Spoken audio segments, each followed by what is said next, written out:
हरियाणा के मुख्यमंत्री नायब सिंह सैनी ने एक बड़ा ऐलान किया है। अनुसूचित जाति आयोग की रिपोर्ट को उन्होंने मंजूरी दे दी है। अनुसूचित जातियों को 20% तक आरक्षण मिलेगा। चंडीगढ़ में सीएम नायब सैनी की अध्यक्षता में हरियाणा कैबिनेट की बैठक हुई। बैठक के बाद मुख्यमंत्री ने हरियाणा पिछड़ा आयोग की रिपोर्ट को कैबिनेट ने स्वीकार लिया। सीएम सैनी ने कहा कि कैबिनेट की बैठक में कोई फैसला नहीं लिया गया है। जो एजेंडे रखे गए हैं उन्हें चुनाव आयोग को भेजा गया है। चुनाव आयोग के दिशा निर्देश के अनुसार ही उन्हें लागू किया जाएगा।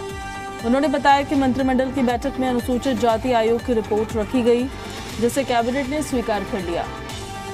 इसमें वंचित अनुसूचित जातियों को नौकरियों में आरक्षण देने का प्रावधान रखा गया है।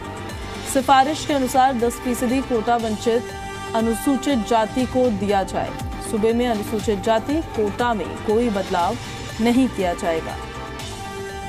आज मंत्रिमंडल के समक्ष जो अभी पिछले दिनों माननीय सर्वोच्च न्यायालय द्वारा नौकरियों में अनुसूचित जाति के कोटे में वर्गीकरण के संबंध में हरियाणा अनुसूचित जाति आयोग की जो रिपोर्ट थी वो आज रखी गई।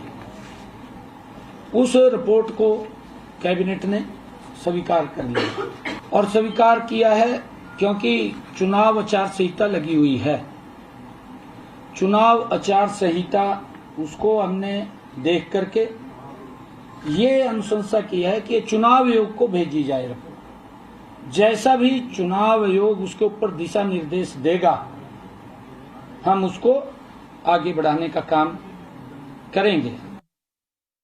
हरियाणा में आज सरकारी नौकरियों में सीधी भर्ती में 20% कोटा अनुसूचित जाति के लिए आरक्षित है। आयोग ने यह सिफारिश किया, मैं आयोग की बात कर रहा हूं। आयोग को हमने पिछले कैबिनेट के अंदर भेजा था।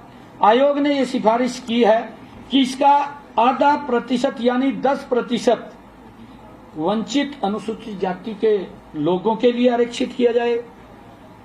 यदि कोई योग्य अभ्यर्थी वंचित अनुसूचित जाति से नहीं मिलता, अगर उससे नहीं मिलता तो उस स्थिति में अन्य अनुसूचित जाति के अभ्यर्थी से उस पोस्ट को भरा जाए, चयन किया जाए उसका। ये उसके अंदर उन्होंने सिफारिश की है। इसी प्रकार उपलब्ध 20% कोटे में से आधा प्रतिशत यानी 10% कोटा अन्य अनुसूचित जाति के लोगों के लिए आरक्षित किया जाए। और इस खबर पर ज्यादा जानकारी के साथ हमारे सहयोगी चंडीगढ़ से विजय राणा फोनलाइन पर हमारे साथ कनेक्ट हो गए हैं। विजय, अनुसूचित जातियों को 20% आरक्षण, जरा समझाइए, रिपोर्ट को मंजूरी देने के बाद किस तरीके से इसकी इम्प्लीमेंटेशन होगी? देखिए, हरियाणा पिछड़ा वर्ग के आयोग की ओर से एक रिपोर्ट तैयार की गई थी, एक सर्वे किया गया था हरियाणा में। उस सर्वे के आधार पर एक रिपोर्ट तैयार की गई थी और उस रिपोर्ट को जो सिफारिशें उस रिपोर्ट में की गई थी उन सिफारिशों को मंजूरी जो है वो कल की कैबिनेट में दी गई मुख्यमंत्री की ओर से। और उसका सीधा सीधा जो असर है वो यही है कि जो अनुसूचित जातियां हैं या वंचित अनुसूचित जातियां हैं उनके लिए आरक्षण दिया जाए। क्योंकि हरियाणा में जब सीधी भर्ती होती है, पक्की नौकरियों के लिए भर्ती होती है, तो उसमें अनुसूचित जातियों के लिए 20% आरक्षण है। लेकिन उसमें वंचित अनुसूचित जातियां हैं उनके लिए भी प्रावधान किया गया है। यानी उस 20% में से 10% का जो आरक्षण हो तो वंचित अनुसूचित जातियों को दिया जाएगा। और इससे उन्होंने कहा कि इससे 20% वो बरकरार रहेगा, उसमें कोई फर्क नहीं आएगा। क्योंकि अगर जहां पर कोई पद खाली है और वंचित अनुसूचित जाति से अगर कोई कैंडिडेट नहीं है तो उसे जो सीधे जो अनुसूचित जाति है उसके उम्मीदवार को भर्ती किया जाएगा। और अगर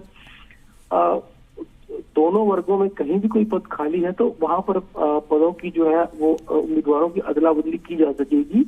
यानी एक वर्ग में फिक्स नहीं है कि एक ही उम्मीदवार वहां पर भर्ती होगा, यानी दोनों वर्गों में भर्ती हो सकते हैं उम्मीदवार।